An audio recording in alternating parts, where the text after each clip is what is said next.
To help Western New Yorkers protecting our country, every year, Stony Brook Shines raises money for local charities through their neighborhood-wide holiday light show. And despite the pandemic, the biggest change this year was the incredible amount of money, Ed, that was raised for military families. Yeah, we're getting some snowflakes like it's the holiday season on the screen. Our Taylor Epps is looking at the record-setting fundraiser and the good it's helping to accomplish. This is our 13th year.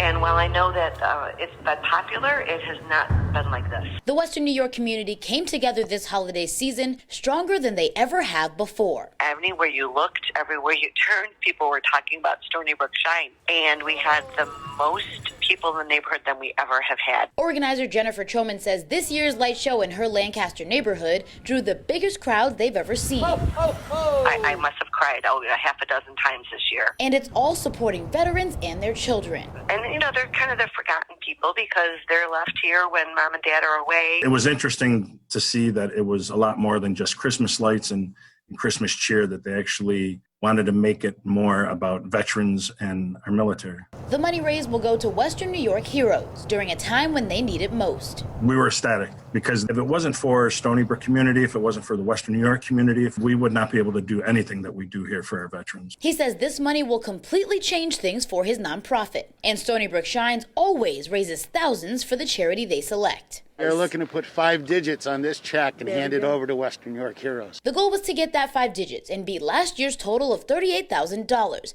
And boy, did they. $73,420.30. It really solidified the fact that we're doing good for Western New York, you know. The amount of money that has generated is truly, it's amazing just to see how many people in the community came out to make sure that there was a lot of funds raised.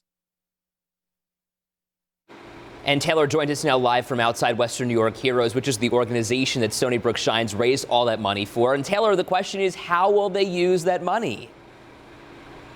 Good morning, Ed. Well, Krieger says the money that was raised with Stony Brook Shines will more than make up for what Western New York Heroes lost this year because of the pandemic. And that money will go toward buying support animals for veterans, paying their rent and mortgages, and of course, supporting their children, which is what Stony Brook Shines is all about. For now, we're live in Williamsville. Taylor Epps, 7 Eyewitness News.